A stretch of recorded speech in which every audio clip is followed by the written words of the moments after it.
अस्सलाम वालेकुम जी, मुझे कहते हैं सैयद मोहम्मद अवैस और आप देख रहे हैं प्रोग्राम स्पोर्ट्स 360।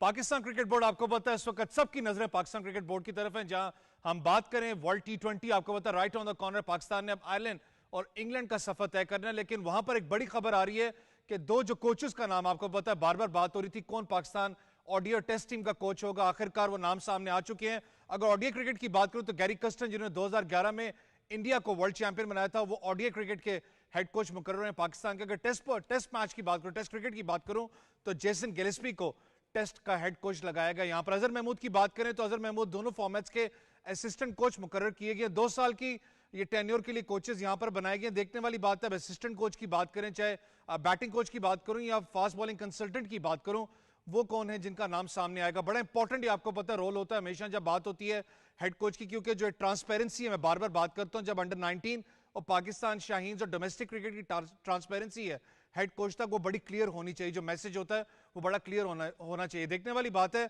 कि जो टीम है उसका, जो पूरी की पूरी हेड कोच की जो टीम है वो किन नामों पर मुश्तमिल होगी। अगर बात करें इस वक्त अमेरिका और वेस्ट इंडीज में होने वाले टी20 वर्ल्ड कप की, आपको पता है ट्रॉफी रहनुमाई इस वक्त जारी है। जहां पर पाकिस्तान में ट्रॉफी मौजूद थी, इस्लामाबाद समेत जो जुड़वा शहर है समेत एबटाबाद का भी उसको दौरा करवाएगा। फिर लाहौर के अंदर आपको पता है जब पाकिस्तान वर्सेस न्यूजीलैंड का मैच था, शोएब अख्तर ने अपना उसको डिस्प्ले किया था वर्ल्ड टी20 की ट्रॉफी को। बड़ी इंपॉर्टेंट ट्रॉफी पाकिस्तान और वर्ल्ड टी20 के लिए, पूरी जितनी भी टी20 नेशंस है उनके लिए होगा। न्यू वेन्यू है यूएसए के अंदर, यहां पर मैचेस खेले जाने, उसके अलावा वेस्ट इंडीज में मैचेस खेले जाने। ड्रॉप इन विकेट्स जो सी है वो मंगवाई गई ऑस्ट्रेलिया की तरफ से। देखने वाली बात है कि विकेट्स किस तरीके से यहां पर परफॉर्म करेंगे, क्योंकि अब तक जितनी भी क्रिकेट मैंने यूएस में देखी है, आपको ज्यादा सपोर्टिव जोन है, स्पिन बॉलिंग ट्रैक आपको नजर आता है।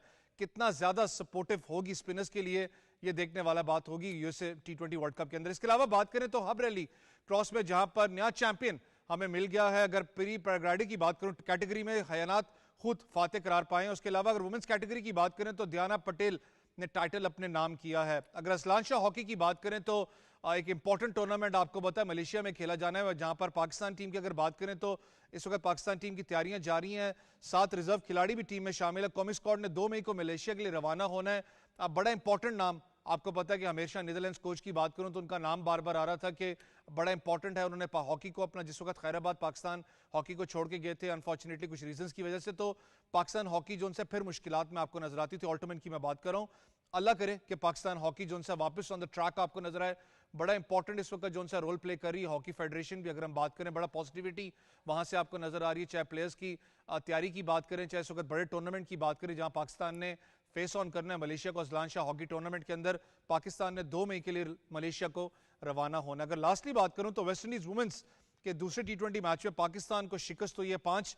अगर मैचेस की बात करें तो इस वक्त मेहमान टीम 2-0 से लीड भी कर रही है। पाकिस्तान वुमेन्स की अगर बात करें तो कल के मैच में भी बड़ा एक अनफॉर्चुनेट था। अगर खास करके ओपनिंग डिपार्टमेंट की बात करूं, बड़ा एक स्लो स्टार्ट पाकिस्तान वुमेन्स की तरफ से था। मुझे समझ भी नहीं आई बैट्समैन की अगर बात करें, जो हम बार बार इंटेंट की बात करते हैं, पावर हिटिंग की बात करते हैं, तो बड़ा कल एक जोन सा मुझे मायूसकुन पाकिस्तान वुमेन्स टीम की जोन सी परफॉर्मेंस आपको नजर आई। पहले मैच की बात करें तो बड़ा क्लोज कॉन्टेस्ट था, लेकिन कल के मैच की बात करें तो बड़ा एक वन साइडेड मैच आपको रहा। और इसके बाद आपको पता है पाकिस्तान टीम ने बड़ा मुश्किल इंग्लैंड का दौरा करना है। वो एक प्रॉपर टेस्ट नेशन है जहां पर हमारी फीमेल क्रिकेटर्स ने उनके मध्य मुकाबले होना है। देखने वाली बात है 3 जो लास्ट टी20 मैचेस हैं उसके अंदर पाकिस्तान टीम किस तरीके से वापस इस टूर्नामेंट में आती है। अगर लास्टली बात करें तो स्कॉश की, स्कॉश में इस वक्त पाकिस्तान हर जगह छाया हुआ आपको नजर आता है। अशाब इरफान ने जो स्कॉश अपना चैंपियनशिप इस वक्त खेली गई थी, उन्होंने एजाज जीता अपने, बल्कि अपने नाम किया उन्होंने एजाज। फाइनल के अंदर उन्होंने मेक्सिको के खिलाड़ी को शिकस्त दी थी। ये मुकाबला अमेरिका में इस वक्त जारी है। बड़ा इंपॉर्टेंट है स्कॉश के। अगर रिवाइवल की बात करूं तो आपको पता है कि एयरफोर्स ने बड़ा इस पर रोल जो क्रूशियल रोल प्ले किया, खास करके honourable chief of air staff ने जो उनकी स्कॉश चैंपियनशिप यहां पर भी आपको पता है ऑर्गेनाइज की गई थी, जहां पर डिफरेंट अपना खिलाड़ी जो से मुल्कों से यहां पर आके उन्होंने पार्टिसिपेट किया था। पाकिस्तान के जो यंग स्कॉश प्लेयर्स हैं उन्हें बड़ा अपना लोहा मनवाया था। और अच्छी बात है, देखने वाली बात है, जब पाकिस्तान ने पूरी दुनिया में जिस तरीके से स्कॉश के अंदर खास करके एक बादशाही अपनी बरकरार रखी थी, अल्लाह करे कि उसी फुटस्टेप्स के ऊपर हमारे जो यंगस्टर्स हैं आपको वापस जाते हुए नजर आए। लेकिन इन सब पे बात करेंगे, सबसे इंपॉर्टेंट इस वक्त पाकिस्तान क्रिकेट बोर्ड का आपको पता है डेवलपमेंट्स जो पाकिस्तान क्रिकेट बोर्ड में हो रही हैं। मोहसिन नकवी साहब प्रेस कॉन्फ्रेंस में मौजूद थे अजहर महमूद के साथ, जहां पर उन्होंने चाहे वो 2 हेड कोचेस की बात करें, यहां तक कि फीमेल जो क्रिकेट है उसके हेड कोच की बात की थी कि हम उनकी भी हंट में इस वक्त हैं।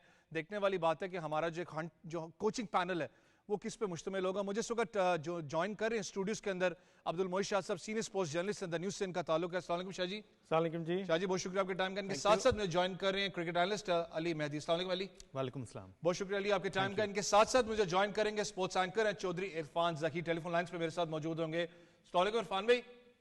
बहुत शुक्रिया जी, वालेकुम सलाम, थैंक यू। बहुत शुक्रिया इरफान भाई आपके टाइम का। इरफान भाई थोड़ा सा आपसे स्टार्ट करूंगा। इस वक्त पाकिस्तान क्रिकेट बोर्ड, आपको पता है हर किसी की नजर पाकिस्तान क्रिकेट बोर्ड पे है, चाहे वो काकुल के मामलात को लेके हो, चाहे इंजरी के बारे में हो, चाहे हेड कोचेस के बारे में। लेकिन मैं उस चीज पे ऐड ऑन करना चाहूंगा, बड़े नाम है।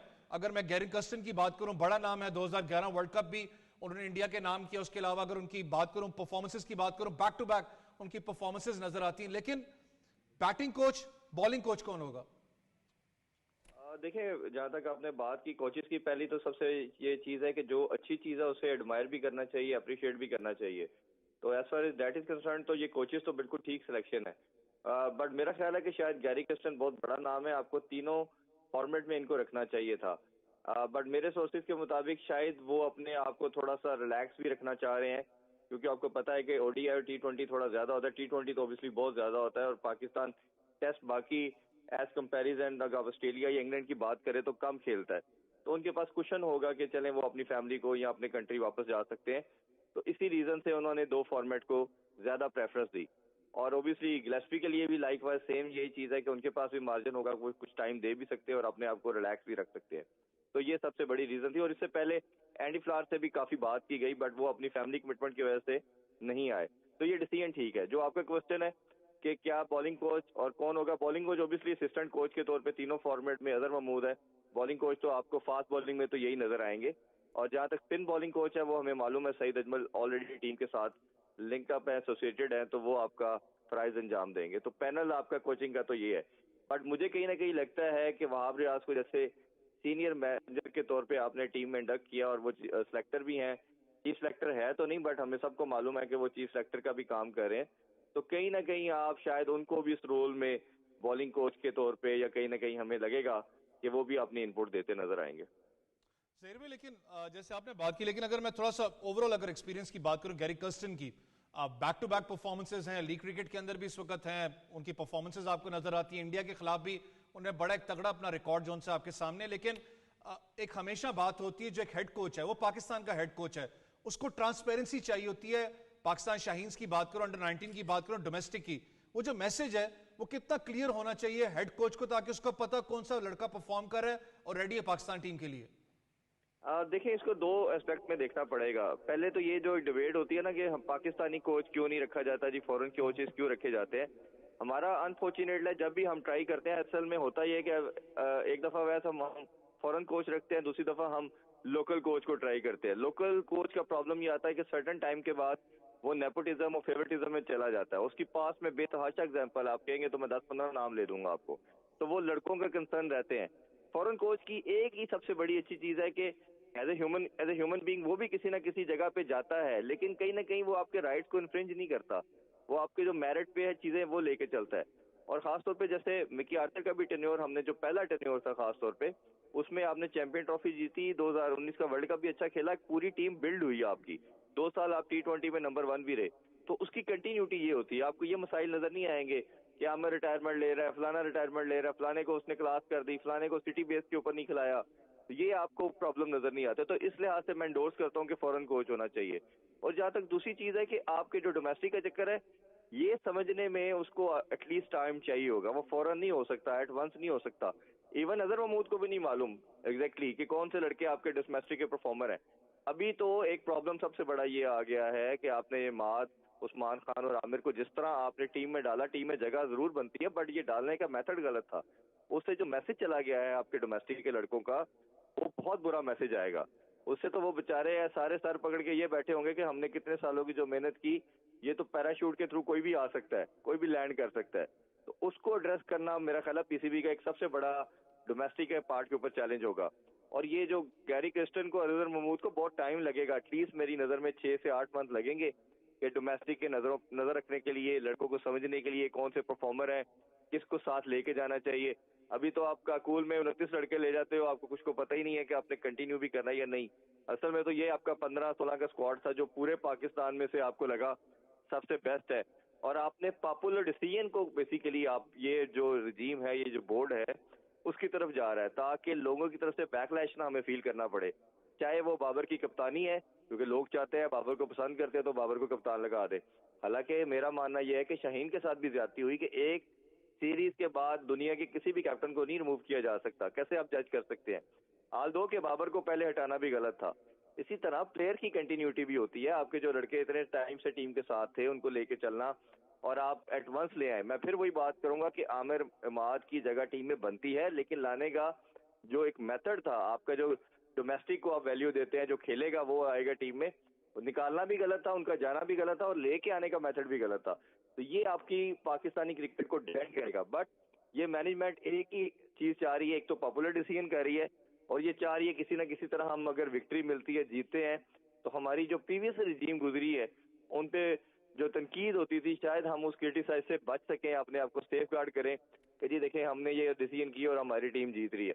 बट बाबर का इधर रोल बहुत इंपॉर्टेंट है। सबसे इंपॉर्टेंट रोल बाबर का होगा कि बाबर ने जो 4 साल में गलतियां की, कई उस टाइम तो वो बहुत पावरफुल था, अब बाबर इतना पावरफुल नहीं है, उसके अथॉरिटी के लिहाज से बात करें, इख्तियारात के हवाले से बात करें, तो बाबर का रोल होगा कि वो किस तरह टीम को जैलन करता है। क्योंकि जो शाहीन का इम्पैक्ट आएगा, जिस तरह उसको कप्तानी से रिमूव किया गया, वो कहीं ना कहीं आपको वर्ल्ड कप में भी नजर आया और अभी भी रिफ्लेक्ट होता नजर आ रहा है। तो ये बाबर का सबसे इंपॉर्टेंट काम है और इसका कल थोड़ा सा साइन मोहसिन नकवी साहब ने प्रेस कॉन्फ्रेंस में भी दिया कि टीम थोड़ी सी जैलन हुई और आप देखें मैच जीत गए। इसका मतलब है कि टीम जैलन नहीं थी, कोई ना कोई प्रॉब्लम थे। और मेरे सोर्सेज के मुताबिक भी वर्ल्ड कप से लेके अभी तक टीम के अंदर कई मसाइल थे, प्लेयर आपस में कोऑर्डिनेटेड नहीं थे, कोहेरेंस नहीं थी इनमें। तो जब तक आप टीम को कंबाइन नहीं करेंगे तो आप कोई भी दुनिया का इवेंट नहीं जीत सकते। इंडिविजुअल मैचेस वन ऑफ तो जीत सकते हैं, बट इवेंट जीतने के लिए जरूरी है। शाजी जी, इरफान भी बात करें थोड़ा सा, ये बड़ा इंपॉर्टेंट है क्योंकि आपको पता है कि खबरें बार बार आती थी, यहाँ तक कि ऑनरेबल अपना जो इस वक्त बल्कि जो प्रेसिडेंट है उनसे भी बात ही की गई थी अपना पाकिस्तान क्रिकेट बोर्ड के चेयरमैन से कि पाकिस्तान टीम में कहीं आपको ग्रुपिंग नज़र तो नहीं आती। तो उन्होंने कहा था नहीं ऐसा कोई बात नहीं है। यहाँ तक वहाब रियाज भी कह चुके हैं कि जब हम काकुल में मौजूद थे तो बड़ा एक आपको जेलअप यूनिट आपको नजर आ रहा था। मैं इनकी बात से एग्री करूंगा, उस वक्त भी मैं इस हक में नहीं था जिस तरीके से बाबर आजम को उतारा गया, मैं इस हक में भी नहीं हूँ जिस तरीके से अभी शाहीन को उतारा गया। ये जो कॉम्प्लेक्स बहुत सी चीजें चल रही हैं इस वक्त पाकिस्तान टीम के अंदर, इसको खत्म कैसे किया जाए? देखिए, एक बात तो आपने जो की ना, ये जो समझते हैं ना क्रिकेट, वो जरूर ये कहेगा आपको कि बाबर को हटाना भी गलत था और शहीन अफरीदी को उस वक्त कप्तान बनाना भी गलत था। सही बात की आपने। और अब शहीन अफरीदी को फौरन हटाना भी गलत है, ये जरूर है। देखिए, इस तरह नहीं होता। अब आप जिस तरह अब कोचेज आप लाए हैं, 2 साल के लिए कॉन्ट्रैक्ट पे लाए हैं ना, अगर आप इनको 2 सीरीज के बाद हटा दें या वर्ल्ड कप के बाद हटा दें तो वो तो फिर उनको पास टाइम ही नहीं है, वो किस तरह अपने टीम को तैयार करेंगे, टीम को आगे लेके चलेंगे। ये नहीं होता। अच्छे क्रिकेटिंग बोर्ड में जिसका सिस्टम इवॉल्व हो चुका है और जिसका सिस्टम चल रहा है और अच्छा चल रहा है, वो मौका देते हैं, वो प्लेयर्स को भी मौका देते हैं, वो कोचेस को भी मौका देते हैं और जिस तरह की अपॉइंटमेंट करते हैं वो मेरिट पे करके फिर उसका देखते हैं इम्पैक्ट क्या है। विद द टाइम इम्पैक्ट पता चलता है, ना कि फौरन आप सीरीज टू सीरीज आप एनालाइज करें कि जी ये सीरीज अच्छी नहीं है तो अगली सीरीज के लिए और होना चाहिए। ये कभी भी नहीं होता, कहीं भी नहीं होता। और दूसरी बात आपने की कि प्लेयर की अभी भी कोई इस तरह की रिफ्ट है या इस तरह का कोई चीज़ है जो नज़र मेरा ख्याल अब नहीं है। वो शुरू में ज़रूर था, एक वो हीट ऑफ द मोमेंट होता है कि फ़ौरन एक अब आप अनाउंस कर देते हैं नया कप्तान। शाहीन अफरीदी थोड़ा सा डिप्रेस हो जाते हैं, हल्का फुल्का वो रिएक्शन देते हैं, का ट्वीट करते हैं, लेकिन अब सिस्टम वहाँ से निकल आया है। अब ये हो रहा है कि टीम काफ़ी यूनाइटेड है और जिस तरह न्यूजीलैंड के खिलाफ खेली, सब ने जहाँ जहाँ कंट्रीब्यूट करना हो, जो कर सकता था उसने किया। गो के थोड़ा सा वो काकूल के आफ्टर इफेक्ट्स थे, वो थके हुए थोड़े से टायर्ड लग रहे थे प्लेयर्स, लेकिन उन्होंने कंट्रीब्यूट किया, यूनाइटेड लग रहे थे। और अब एक ही मकसद है जी, ये जो आमिर को भी लाना, आमिर को इसलिए नहीं लाए कि आमिर कोई बहुत अच्छा डोमेस्टिक में परफॉर्म किया, आमिर ने बहुत अच्छा काउंटी में परफॉर्म किया या फ्रेंचाइज किसी में जाके परफॉर्म किया। आमिर को लाने का मकसद ये था कि एक जो आपके जो बॉलिंग, फास्ट बॉलिंग में एक तो मिसिंग जो लिंक था, वो मिसिंग लिंक जो था ना जी, वो मिसिंग लिंक ये शायद पूरा कर लें कि शाहीन अफरीदी अच्छी बॉलिंग कर रहे हैं, नसीम शाह शायद ठीक कर लें, लेकिन एक थर्ड ऑप्शन आपके पास जो फास्ट बॉलिंग की है वो आपको फिल होती नज़र नहीं आ रही थी। वो फिल करने के लिए लेके आए। हमाद ने अच्छी परफॉर्मेंस दी पीएसएल में, तो तब हमाद की जगह बनी। अगर वो अच्छी परफॉर्मेंस हमाद जिसने जैसी ऊपर नीचे परफॉर्मेंस दी है, शायद मैं तो नहीं समझता कि कोई और लड़के ने खासकर किसी और क्रिकेटर ने पीएसएल में crunch time इतना उसने दी थी। डिसाइसिव रोल और इतने क्रूशियल मैचेस में अपनी टीम के लिए, यूनाइटेड के लिए या किसी और टीम के लिए दिया हो, तो वो उन्होंने अपना एक अपने अपने आप को साबित किया कि he is capable of getting back into the side, और वो उन्होंने प्रूव किया। ये बड़ा इंपॉर्टेंट आपने कहा, लेकिन थोड़ा सा अली, अगर मैं पाकिस्तान टीम की ओवरऑल बात करूं इस वक्त, मैं खुद भी बड़ा अगर डीपली अगर आप देखें, शायद आप इस पे एग्री करें, अल्लाह ना करे लेकिन आपको साइड इफेक्ट्स वो काकुल के जो कैंप के हैं वो नजर आपको आएंगे, क्योंकि एक तो आपने उस टाइम उस कैंप को ऑर्गेनाइज किया, कैंप बहुत जबरदस्त था, लेकिन आपने उस टाइम ऑर्गेनाइज किया जब आपके बैक टू बैक बड़े इवेंट्स हैं, आपके मसल्स को रिलैक्स होने के लिए टाइम चाहिए होता है। आपने आयरलैंड जाना है, आपकी ठंडी कंडीशंस हैं, यूके की बात करें वहां पर भी पूरा समर नहीं आ चुका होगा, लेकिन आपको पता है समर विंटर ही एक सेंस में, तो आपको वो चैलेंजिंग पोजीशन होगी, तो खुदा न खास्ता आपके प्लेयर्स स्टिल ब्रेक डाउन हो सकते हैं। बिल्कुल हो सकते हैं, मैं आपके साथ एग्री करूंगा। ओवैस, आप भी खुद एक फास्ट बॉलिंग कोच रह चुके हैं, आपने भी ऑब्वियसली यूएई में काम किया, तो आपको पता है कि जब भी इस तरह के जो ट्रेनिंग कैंप्स होते हैं उसके बाद आपको रेस्ट चाहिए होता है। अगर आप उन्होंने जाके एक्सर्शन की है, उधर जाके रेस्ट चाहिए, क्योंकि आपके मसल्स को अडेप्ट करना होता है। तो उसकी देखें, उसके फ़ौरन बाद 2 हफ्ते के अंदर साइड इफेक्ट ज़रूर आए। आप आजम खान को देख लें, आपने उसने ओवर एक्सर्ट किया है तो उसको इंजरी हुई है। रिजवान जो नॉर्मली सबसे फिट प्लेयर रह चुके हैं वो भी इंजर्ड हुए हैं, तो ज़रूर कुछ ना कुछ तो हुआ है जिसकी वजह से आपके प्लेयर्स जो हैं अनफिट हो चुके हैं। और बात यही है कि टाइम बिल्कुल होना चाहिए था, और मेरे ख्याल से ये बिल्कुल होना चाहिए था, लेकिन आपका एक वर्ल्ड इवेंट के से और 3 सीरीज जिसमें अभी न्यूजीलैंड का इख्तिताम हो चुका है, आयरलैंड भी होगा, इंग्लैंड भी, और ये बैक टू बैक इवेंट्स होंगे, मेरे ख्याल से इसकी टाइमिंग नहीं ठीक थी। अगर इस सीरीज के बाद आपके वर्ल्ड T20 के बाद होता, गर्मियों में होता, I think it would have been a better option. लेकिन बात यही है कि अब ये हो चुका है। अब बात यह है कि आपके जो है अब आपने तैयारी कभी, अब सारे प्लेयर्स अब जो हैं वो अब फिट भी हो चुके हैं, और ये है कि आपने बेस्ट 11 और स्क्वाड आपने अच्छी सेलेक्ट करनी है, क्योंकि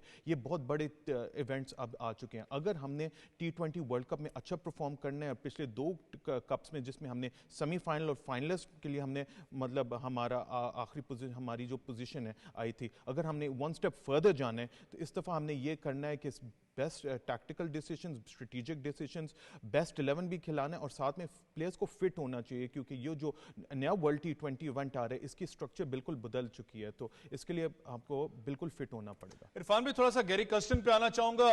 मैंने जैसे कहा कि 2011 वर्ल्ड कप के चैंपियन भी थे इंडिया की तरफ से, लेकिन बहुत लंबा ब्रेक है उनका इंटरनेशनल क्रिकेट के अंदर। आपको पता है डोमेस्टिक में यहाँ तक के फ्रीलांस काउंटी है, यहाँ तक कि आप लीग क्रिकेट की बात करें उसमें वो काम करते हुए आए हैं, लेकिन इंटरनेशनल का लंबा एक उनका अपना ब्रेक रहा है बीच में, जिसपे उन्होंने कहा भी कि वापस आते मुझे बहुत खुशी हो रही है।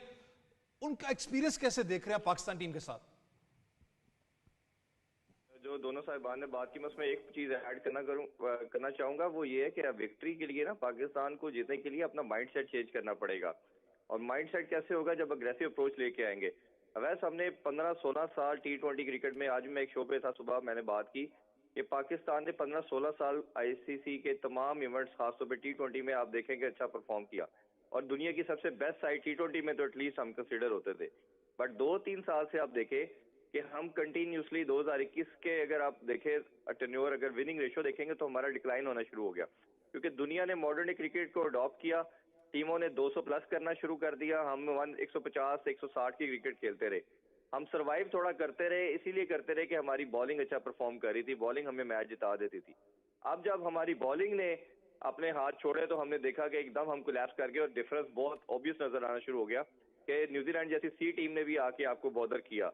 तो अभी जिस तरह बात हो रही थी कि हमने अच्छी क्रिकेट खेली, हमने बिल्कुल अच्छी क्रिकेट नहीं खेली न्यूजीलैंड के अगेंस्ट। अगर उनकी सी टीम आके आपसे इक्वल करके जा रही है, और आप तो लास्ट मैच भी ऑलमोस्ट हारने वाले गए थे, अगर वो शाहीन का स्पेल अच्छा ना हो जाता तो शायद things could have been different for you. तो ये एक चीज ही। और दूसरा जो गैरी क्रिस्टन की जो बात की है, जो फॉरेन कोचेस के 2 ही एस्पेक्ट थे। नंबर 1 यही था कि आपके जो लड़के हैं, जैसा मैंने पहले कहा, कि वो किसी नेपोटिज्म का शिकार नहीं होते, ये प्रॉब्लम नहीं आता। और दूसरा मकसद फॉरेन कोच का या ऐसे कोच का यही लाना है कि वो माइंड सेट किसी तरह इंजेक्ट करना है, उस शेल से बाहर लेके आना है कि आप जो मॉडर्न डे क्रिकेट की डिमांड है, जो अग्रेसिवनेस है, उसको लेके आए। देखिए ना, हॉकी को कैसे खत्म हुई? हॉकी यही खत्म हुई, हम राज करते थे, वो ग्रास से ऑस्ट्रोस्टफ पे आई, 2 से 4 हाफ कर दिए गए, हॉकी को फास्ट कर दिया गया, पासिंग को ज्यादा एनहांस कर दिया गया।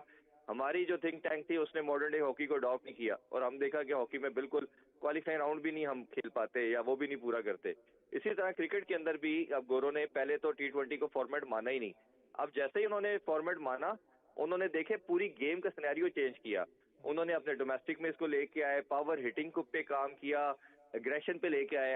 हम पहले 2 साल क्या रोते रहे हैं, हम रोते रहे हैं कि हम पावर प्ले में रिजवान और बाबर तेज नहीं खेलते। अब एक नया मसला आप देख रहे हैं, ये चारों मैचेस में आई एम श्योर आप लोगों ने क्लोजली देखा होगा, हम 7वें ओवर से लेकर 14वें ओवर तक रन ही नहीं करते, जिसमें सारी दुनिया रन करती है। दुनिया में पाकिस्तान का 10 टीमों में से 9वें नंबर पे हैं हम स्टैट वाइज, जो 7वें ओवर से लेकर 14वें ओवर में एक सबसे कम स्ट्राइक रेट के साथ रन करते हैं, जिसमें हमारा 5 या 5.5 का स्ट्राइक रेट है। तो आप किस तरह इवेंट जीत सकते हैं? ये तो 120 ओवर की क्रिकेट है, इस पे तो हर बॉल पे हर जगह पे आपने तेज खेलना है, आपने रन बनाने हैं, अग्रेसिव अप्रोच रखनी है। इवन बॉलिंग के अंदर आपको डिफरेंट इनोवेशन वैरायटीज करनी पड़ती है, बट प्रॉब्लम बॉलिंग में शायद मुझे लगता है कि हम जल्दी कैटर कर जाएंगे, क्योंकि बॉलर हमारे पास में करते देते आ रहे हैं और अभी थोड़ी सी बेहतर होगी है माज और आमिर के आने से। तो बैटिंग आपका असल प्रॉब्लम है। और आप ये देखें कि अभी भी टीम सिलेक्शन हमारी क्या है, 6 ओपनर खेले हैं आपके इस सीरीज के अंदर, मिडिल ऑर्डर सिर्फ आपके पास एक इफ्तिखार था। तो आप सिलेक्शन क्या कर रहे हैं? आप उस्मान खान ओपनर है, उसको मिडिल ऑर्डर में फेंक रहे हैं, उसके साथ जाती है, वो बेचारा सब कुछ छोड़ के आ गया। इसी तरह फखर आपका एक ही मैच विनर है आपके पास, आप उसके साथ कभी चौथे में, कभी 5वें में, कभी किसी नंबर पे उसके साथ भी जाती।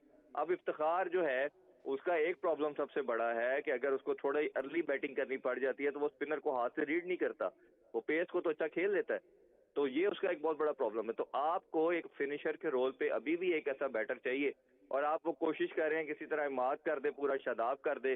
तो ऑब्वियसली ये बॉलिंग ऑलराउंडर है, बैटिंग ऑलराउंडर नहीं है, बट हम कोशिश कर रहे हैं कि ये बैटिंग ऑलराउंडर करके। इरफान भाई, जो आपने बात की है बड़ी इंपॉर्टेंट है, क्योंकि इस चीज पे हाईलाइट हम करते हुए हैं शाहजी के पाकिस्तान टीम में अगर मैं देखूं तो आपके पास 7 से 8 ओपनर्स मौजूद हैं। असल आपका इशू है मिडिल ऑर्डर का, जहां पर आपने अगर 6-7 रन या 8 रन पर ओवर आप जा रहे हो, आपको 11-12 रन की एवरेज चाहिए, वो बैट्समैन आपको चाहिए। अनफॉर्चुनेट अभी तक उस पर आप स्ट्रगल करते हुए नजर आए हो। देखिए, ये भाई ने जो थोड़ा सा बात की ना हॉकी की जो डिक्लाइन के डिफरेंट रीजन है। 84 में पाकिस्तान ने लॉस एंजलिस ओलंपिक जीती, टर्फ भी जीती। 90 का वर्ल्ड कप में पाकिस्तान फाइनल खेला, आस्ट्रो टर्फ पे, आर्टिफिशियल टर्फ पे फाइनल खेला। 93 की ओलंपिक्स में 94 की ओलंपिक्स में पाकिस्तान ने, 92 की बात कर रहा हूँ, ओलंपिक्स में बार्सिलोना ओलंपिक्स में पाकिस्तान ने ब्रॉन्ज लिया आर्टिफिशियल टर्फ पे खेल के लेकर। 94 का पाकिस्तान चैंपियंस ट्रॉफी भी जीता और 94 का पाकिस्तान वर्ल्ड कप भी जीता, आस्ट्रो टर्फ पे, आर्टिफिशियल टर्फ पे पाकिस्तान जीता। हॉकी की डिक्लाइन की स्टोरी इज टोटली डिफरेंट। वो कहीं उस पर हॉकी पे डिस्कशन होगी तो फिर मैं आपको बताऊंगा। यहाँ मसला क्या है, देखें जब T20 क्रिकेट आता है ना, T20 क्रिकेट में कोई ABC टीम नहीं होती। बिलीव यू मी कि ऑन द गिवन डे आपको आयरलैंड हरा सकता है, ऑन द गिवन डे आपको बांग्लादेश हरा सकता है। ये कोई भी नहीं कि उनके 12-13 खिलाड़ी अगर नहीं आए तो उनकी सी टीम है वो आपको हरा नहीं सकती। नो वे। मैं कहता हूं कि आपको कोई टीम भी, आप अगर पाकिस्तान की टीम यहाँ की टॉप दूसरी टीम से खिला दें, the given day couple of good performances with the bat, couple of good performance with the ball, आपको वो डे आपका ले जाएंगी, आपसे मैच छीन लेंगी। वहां ये होता है कि आपको उस दिन बहुत अच्छा खेलना पड़ता है। लेकिन सीरीज में क्यों अच्छा नहीं खेले? क्योंकि ये थोड़ा सा काकूल की आफ्टर इफेक्ट्स इतने थे, थके हुए थे प्लेयर, और वो अपना 100% दे नहीं सके। मैं ये बिलीव करता हूं। और फिर हम देखते हैं जी मिसिंग लिंक आपका बैट्समैन नहीं है पाकिस्तान के अंदर इस वक्त कोई इतना आउटस्टैंडिंग कि जिसको आप 6 या 7 नंबर पे आप उसको खिलाएं, बिल्कुल नहीं है।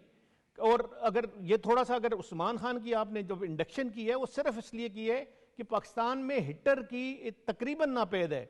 बहुत कम ऐसे प्लेयर्स हैं पाकिस्तान में, बैट्समैन हैं जो कि बहुत अच्छी स्ट्रोक्स और वक्त, जिस तरह हम IPL में देखते हैं, जिस तरह और लीग्स में देखते हैं कि जिस तरह आजम खान बल्कि हिटिंग करते हैं, बड़ी आउटस्टैंडिंग हिटिंग करते हैं, इस तरह के बैट्समैन आपको कम नजर आएंगे। उनको आपने लुक कर रहे हैं, उनके लिए मैं कहता हूँ नया ग्रास रूट से आप शुरू करें, जूनियर पे देखें और फिर इमर्जिंग पे देखें, और वहां से आप निकाल के पाकिस्तान के अच्छे जो है ना बैट्समैन इस तरह की T20 के लिए आप तैयार करें। वो मिसिंग लिंक पाकिस्तान में जरूर है। लेकिन पाकिस्तान ने, देखें लास्ट पाकिस्तान ने फाइनल खेला है, आपको ये ज़हन में याद होना चाहिए कि कोई इतना बहुत पीछे वो वर्ल्ड कप नहीं था, पाकिस्तान फाइनल खेला है। फाइनल को अच्छा नहीं खेला, उससे पहले पाकिस्तान सेमीफाइनल खेला है। तो पाकिस्तान की तो हमेशा आउटस्टैंडिंग परफॉर्मेंस रही है T20 के, और मैं होपफुल हूं, I am very much positive कि पाकिस्तान इस दफा भी बड़ी अच्छी और इस काबिल है कि वो अच्छी परफॉर्मेंस दे। थोड़ा सा ये है कि इनको रिलैक्स करने का टाइम दें, थोड़ा सा इनको इतना टाइम दें कि ये अपना जो थोड़ा बहुत इन्होंने एक्सेसिव एक्सरसाइज की है उससे ये बाहर निकल आएं। तो मेरा ख्याल है कोई रीजन नहीं है कि यही आपको टीम जिताती थी। और जो इंडक्शन हुई है मेरा ख्याल है they are for the betterment of the team, और वो अच्छी बात है कि वही है और वो ही जाके आपको लेके चलेंगे। अली, एक चीज मैं क्योंकि जैसे शाहजी ने कहा इनकी बात से एग्री करूंगा, लेकिन इरफान भाई ने जो एक बात की ना उस पर अगर मैं पोजीशंस की बात करूं, मैंने कहा ना ऑफेयर भी बात कर रहा था आपसे कि पाकिस्तान टीम में अराउंड 7 से 8 ओपनर्स इस वक्त मौजूद हैं। अगर मैं पूरे ओवरऑल की बात करता हूं, साहिबजादा फरहान है, अनफॉर्चुनेट वो टीम का हिस्सा नहीं है इस वक्त। फखर जमान की बात करें वो भी ओपन करते हैं, बहुत से आपके पास प्लेयर्स मौजूद हैं। अब्दुल्ला शफीक यहां तक केस स्टडी आपके पास पूरी मौजूद है। मसला आपका आता है मिडिल ऑर्डर के अंदर, जहां पर आपने अपनी एवरेज को मेंटेन करना है, जहां पर आपने स्पिन के आगे अटैक अपना मॉडलिटी जो है उसको पूरा रखना है, वो कौन पूरा करेगा? और फिर दूसरी चीज, हमारा जो मसला है कि हम प्लेयर को शफल बहुत ज्यादा करते हैं, शफल वाले प्लेयर बहुत कम होते हैं किसी भी कैटेगरी के अंदर जाके वो खेलें, हमारे की भी इशू है।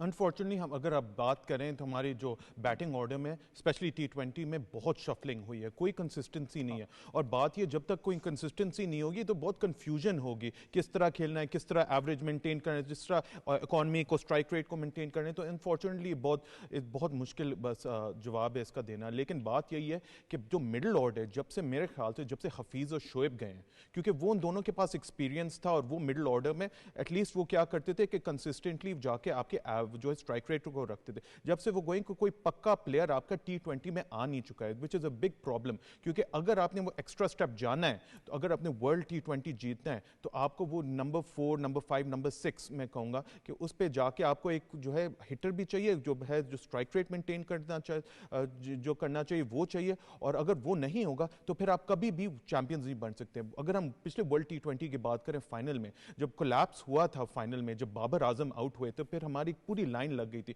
वो क्योंकि वो ग्लू नहीं था वो मिडिल ऑर्डर में 6, 7, 8 पे। तो हमको ये जल्दी से हाईलाइट करना पड़ेगा। आप बिल्कुल आपने सही कहा था, इरफान भाई ने भी, शाह साहब ने भी, शाहजी ने भी कहा था कि देखें बात यही है कि आपके पास unfortunately 6, 7, 8, but you have to make do. आपको जो आपके पास है उनके साथ आपको मेक डू करना पड़ेगा, क्योंकि अब है नहीं हमारे पास। चाहे वो बेशक इफ्तिखार हो, चाहे उस्मान हो, उसको आपको खिलाना, शादाब को आपको मेक शिफ्ट कराना पड़ेगा। मैं इस हक में नहीं हूं कि शादाब को करना चाहिए, लेकिन अनफॉर्चुनेटली हमारी सिचुएशन ही ऐसी है। बिकॉज शादाब एक हिट और मिस है।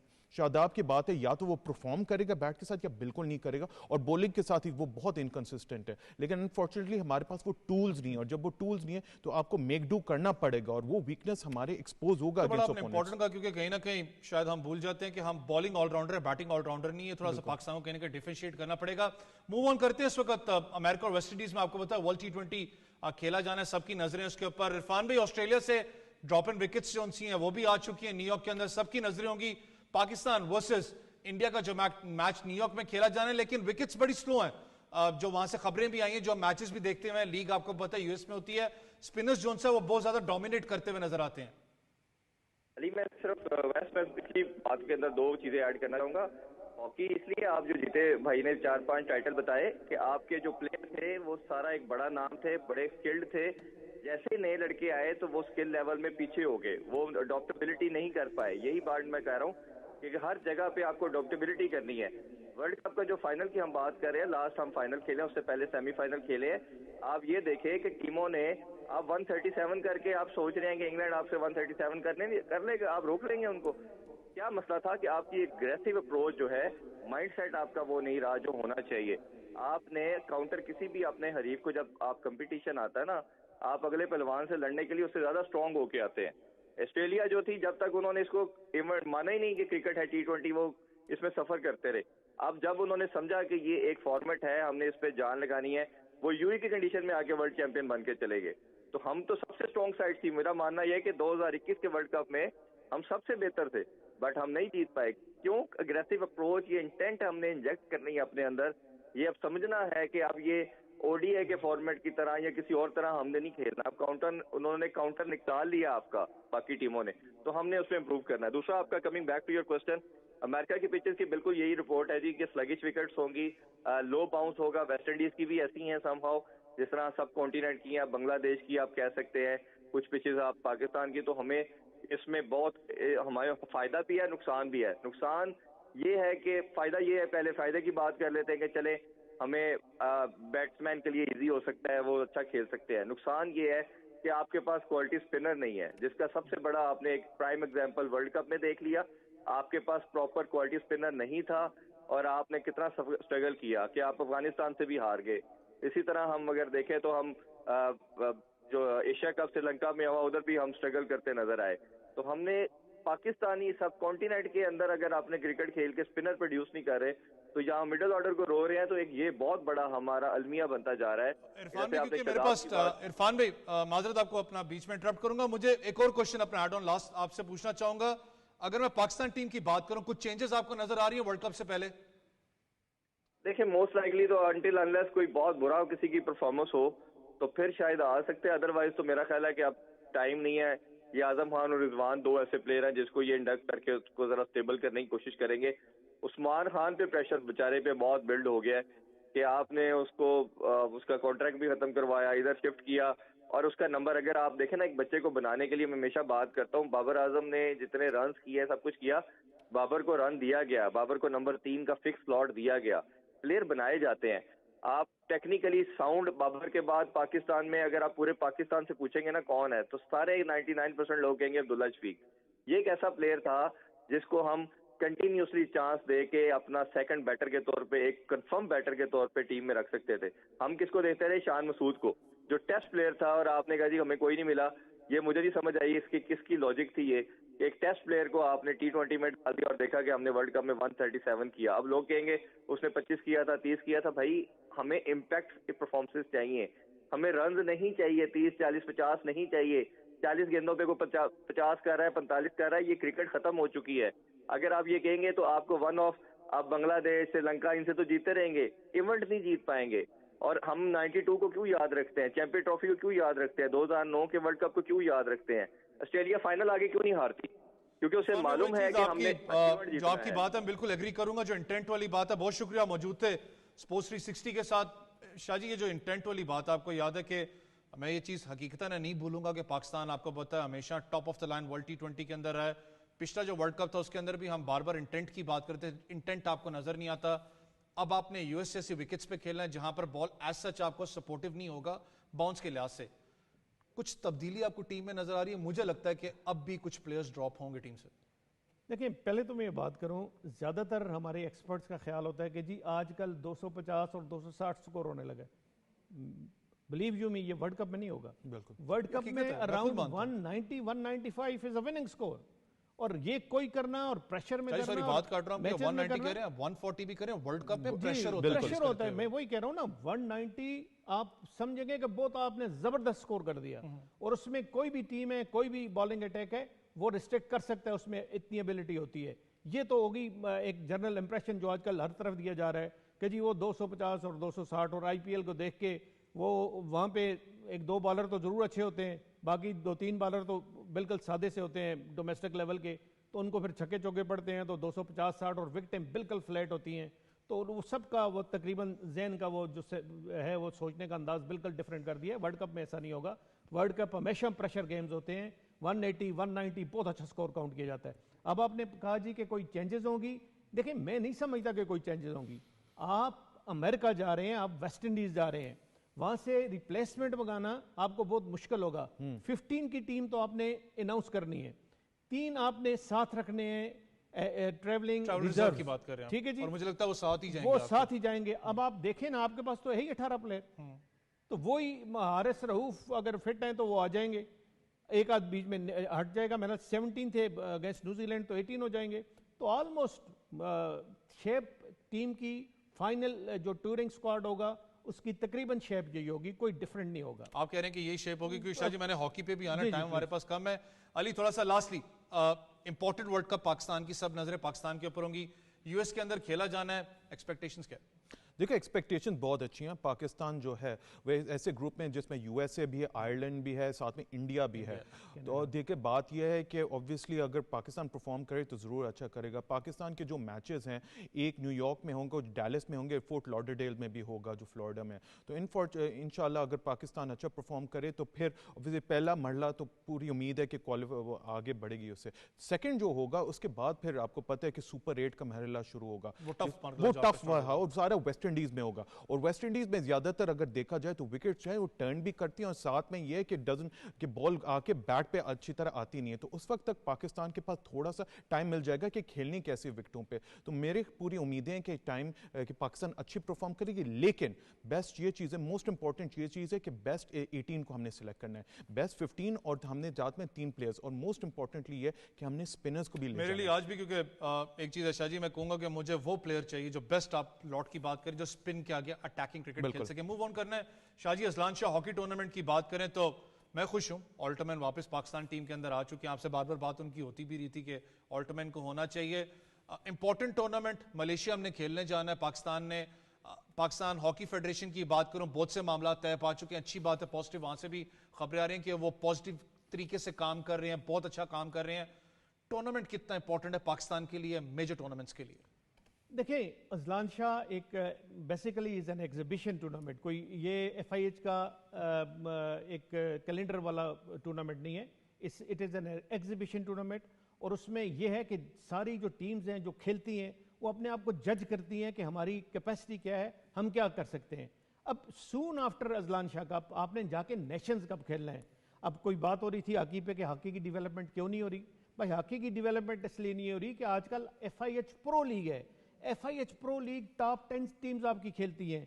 जब प्रो लीग आप नहीं खेलोगे और वो गाए बगाए हर दिन हर हफ्ते ऑस्ट्रेलिया कभी इंडिया के साथ खेल रहा होगा, इंडिया कभी हॉलैंड के साथ खेल रहा होगा, हॉलैंड कभी बेल्जियम के साथ खेल रहा होगा, तो उन टीम का स्टैंडर्ड डेवलप हो रहा है, वो ज्यादा इंप्रूव कर रही हैं। आप उस प्रो लीग में नहीं हो, तो वो प्रो लीग में न होने की वजह से आपका स्टैंडर्ड जो है वो डाउन होता जा रहा है। अब अपॉर्चुनिटी पाकिस्तान के पास आ गई है, पाकिस्तान ने नेशंस कप खेलना है soon after Azlan Shah cup. Azlan Shah जब खत्म होगा और 31 मई को पोलैंड में पाकिस्तान का नेशन कप शुरू है, और वो नेशन कप जीतना पाकिस्तान के लिए बहुत इंपॉर्टेंट है। कल मेरी ऑल्टमैन से बात हो रही थी, उसने यही कहा कि अगर हम कोशिश करेंगे, मेरा यहाँ पे मैं आपको गारंटी नहीं कर सकता कि we will go and win this Azlan Shah cup, लेकिन इतनी गारंटी मैं कर सकता हूँ कि हम टॉप 3 में फिनिश होंगे। फिर हमने क्या करना है, हमारा असल टारगेट जो है नेशन कप को जीतना है। अगर हम नेशन कप जीत के तो फिर हम प्रो लीग में चले जाएंगे, और FIH प्रो लीग खेलना आजकल बहुत इंपॉर्टेंट है, क्योंकि वही टीम्स हैं ओलंपिक खेलती हैं, वही टीम्स हैं वर्ल्ड कप खेलती हैं, वही टीम्स हैं थ्रू आउट द ईयर, वो अराउंड द ईयर आप एक दूसरे के खिलाफ खेलती, और खेलने से ही याद रखिएगा इंटरनेशनल एक्सपोजर से ही आपका जो स्टैंडर्ड है वो इंप्रूव होता है। ये नहीं है कि आप घर बैठ जाएं 6-6 महीने हॉकी ने खेलें और आप बात करें ये टर्फ नहीं है और फलाना नहीं है, ये बात बिल्कुल नहीं है। आपके पास बहुत अच्छा स्टाफ है, वो तो बड़ा तारीफ कर रहा था कि ऐसे क्लास के प्लेयर हैं और ऐसा जबरदस्त टैलेंट है पाकिस्तान के पास, कम वसाइल के बावजूद तगड़े। हाँ, वो कहते हैं इनके पास कुछ भी नहीं है, लेकिन कहते हैं मैं यूरोपियन से ज्यादा ऐसे प्लेयर हैं कि मैं उनको समझता हूँ कि ये यूरोपियन लीग जो खेलते हैं उससे ज्यादा अच्छे प्लेयर हैं। बात आ जाती है सारी एक्सपोजर की, उन्होंने हर हफ्ते अगर मैच खेलने हैं, हर महीने 1-2 मैच खेलने हैं, इंटरनेशनल लेवल के, प्रो लीग के, किसी और टूर्नामेंट के, यूरोप में जाके यूरोपियन लीग खेलें, तो फिर स्टैंडर्ड इंप्रूव होता है ना। घर बैठ के आप 6 महीने बाद एक टूर्नामेंट खेल लें, अगले साल फिर हम अजलान शाह का इंतजार कर रहे हैं, अजलान शाह आएगा तो फिर हम खेलेंगे, इस तरह स्टैंडर्ड इंप्रूव नहीं होते। आजकल इन्वेस्टमेंट चाहिए हॉकी पे, इन्वेस्टमेंट के साथ आजकल आपको प्रॉपर कोचिंग, प्रॉपर ट्रेनिंग, ये सारा सिस्टम चाहिए। एक मैं कहता हूँ कि एक इंस्टीट्यूट ऑफ एक्सीलेंस जो होता है ना, जिस तरह हर दुनिया के मुल्क में आजकल है, वो आते हैं, वो खेलते हैं, मुड़ के वापस आते हैं, वो अपनी सारी वीकनेसेस वगैरह को देखते हैं। पूरा एक सेंस में स्ट्रक्चर आपको चाहिए, स्ट्रक्चर चाहिए, उससे इंप्रूवमेंट, उससे डेवलपमेंट। अली, अगर थोड़ा सा हॉकी इंपॉर्टेंट आपको पता सब्जेक्ट ऑब्वियसली टच करना था, लेकिन थोड़ा एक और इंपॉर्टेंट सब्जेक्ट अगर हब जीप रैली की बात करूं, एक अच्छी बात कि पाकिस्तान के अंदर इस वक्त पाकिस्तान एक दुनिया का हब बन चुका है जीप रैलीज की। आपको पता चोलिस्तान की बात करें, साफरांगा की बात करें, हब की बात करें, इससे बहुत सी आपको जीप रैलीज अब नजर आती हैं पाकिस्तान के अंदर। आने वाले फ्यूचर के अंदर आप पाकिस्तान जीप रैलीज को कैसे देख रहे हैं पूरी दुनिया के अंदर, अगर कंपैटिटिव जीप रैलीज की बात करूं तो? देखिए, ये एक बहुत बड़ा स्टार्ट है कि चोलिस्तान और हब में भी जाके शुरू हो चुके हैं, तो मेरे ख्याल से आगे जाके बहुत बढ़ेगी, क्योंकि देखिए छोटे छोटे कदमों के साथ, स्टेप्स के साथ आप आगे बढ़ सकते हैं। और बात ये कि एक्सपोजर और साथ में मीडिया कवरेज है इनकी बहुत अब आ चुकी है, तो मेरे ख्याल से आगे जाके बहुत अच्छी होगी। आपको पता है कि दुनिया की सबसे बेहतरीन डकार रैली होती है अफ्रीका में, तो ये एक तरीका है कि हमारे पास एक पूरा टेरेन है, पूरा एक कैसे कह सकते हैं टेरेन है, और अब एक्सपोजर आ रहे, स्पॉन्सर्स आ रहे, जिसकी वजह से मेरे ख्याल से आगे जाके बहुत अच्छा एक बनेगा जीप रैलीज के लिए। शाह जी को थोड़ा सा हब जीप रैली की बात करूं, सबसे अच्छी चीज जो मुझे चोलिस्तान में भी लगी थी, यहां तक कि अगर आप दूसरी सफरंगा की बात करें तो फीमेल पार्टिसिपेंट बहुत ज्यादा थी पाकिस्तान की तरफ से। अब भी अगर आप देखें तो फीमेल पार्टिसिपेशन अब इसमें बहुत ज्यादा हो रही है आहिस्ता आहिस्ता। देखिए ये इनकरेजिंग एस्पेक्ट है, फीमेल की अट्रैक्शन, फीमेल का जाना वहाँ compete करना, मेल के बिल्कुल मेल के एक तरह से अपोजिट और उनके साथ ये इस तरह की रैली में compete करना और अपने आप को दिखाना कि ये रैली का टैलेंट ना सिर्फ मेन में है, वुमेन में भी है। और ये मतलब है कि उनको इंटरेस्ट इतना है कि वो ये खेलना चाहती हैं और compete करना चाहती हैं।